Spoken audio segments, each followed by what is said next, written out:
There have been seasons in my life where the end of a year has occurred to me as the end of my life, where I treat the end of a year as though this year were my life and it is now over.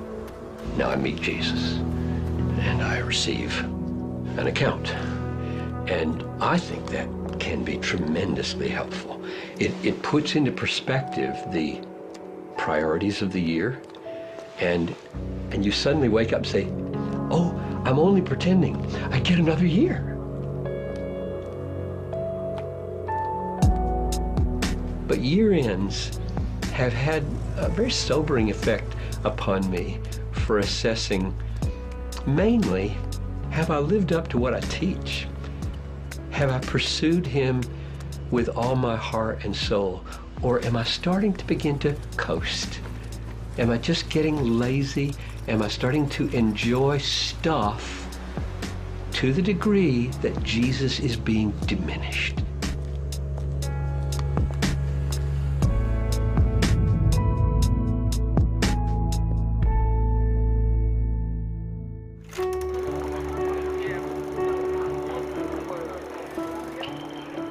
When Johnny and I got married, both of us were fairly atheological, basically home church kind of Christianity. Through seminary and his doctoral work, as his thinking and theology was developing, mine was too, just because I was typing his papers, proofreading them, and as he was feeling like he was going through a revolutionist theology that made perfectly good sense to me. And so I just sort of came to it gradually, and then as he gradually, at some points, came to call it Christian hedonism, that just seemed perfectly natural to me. We can take pleasure in God because God takes such pleasure in himself, and then from that comes his pleasure in all of his good works, which would be all of creation. But if we shortcut that and are going after the pleasure in God's creation, then that becomes idolatry.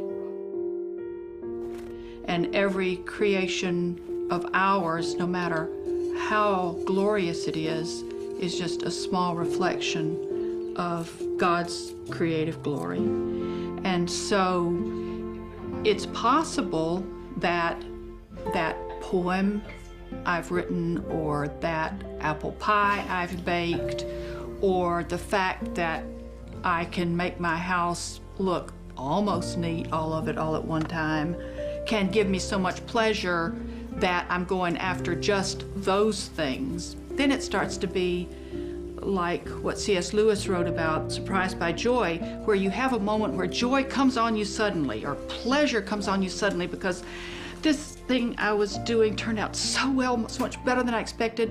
And then you just go looking for, I want to get that feeling again, that try to make apple pie again. This doesn't give me the same feeling anymore, because I'm going after the feeling instead of after being like God in that creativity.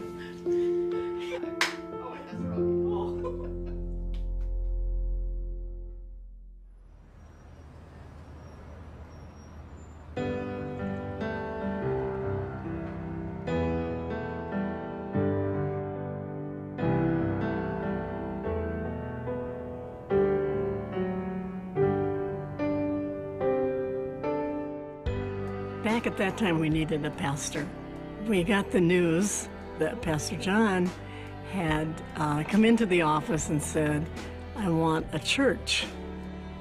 We interviewed him, and I was totally impressed with his answers to our questions. And I was probably the toughest one on him.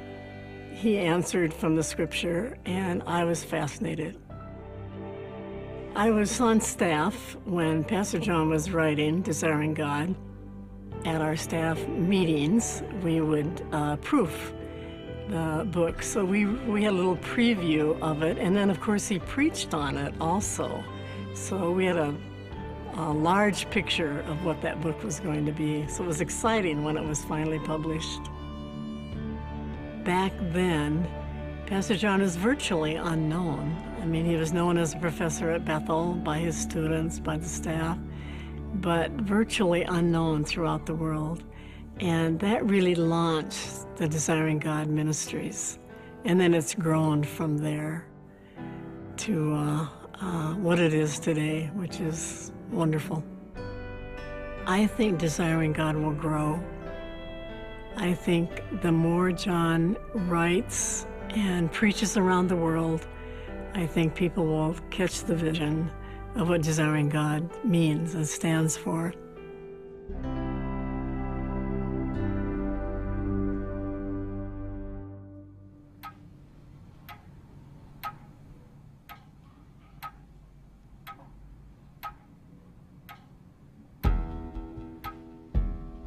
Right at the heart of Christian hedonism is Psalm 16:11, where God says, "In my presence is fullness of joy. At my right hand are pleasures forevermore." And those two words, fullness of joy, forevermore, those two things together, my heart maximally satisfied forever, can't be improved on by definition, which means God is the place to pursue, the place to go. He is our treasure. And the whole goal of life then is to maximize that, to protect ourselves from losing that, and to have that so fully that it spills over onto other people.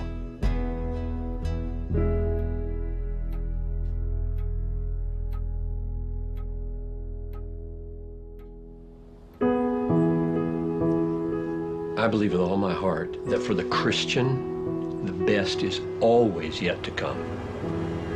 When I think about fruit bearing at the end of my life, it's the same as always. Unless a grain of wheat falls into the ground and dies, it remains alone. Well, I can die.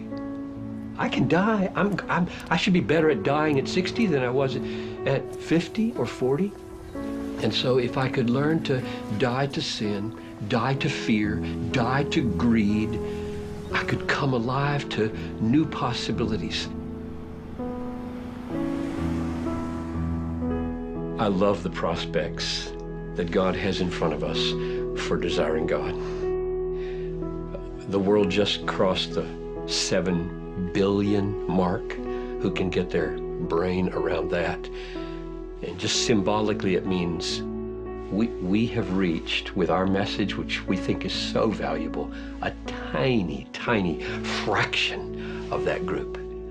And what's astonishing is that around the world, the web reaches people. I mean, the stories that come back to me from Nepal or Indonesia or Russia, that people are feeding on Christian hedonist truth through the web, blows me away. And so it seems to me that God is saying to me, like he did to Joshua, you are old and advanced in years, but there is very much land yet to possess.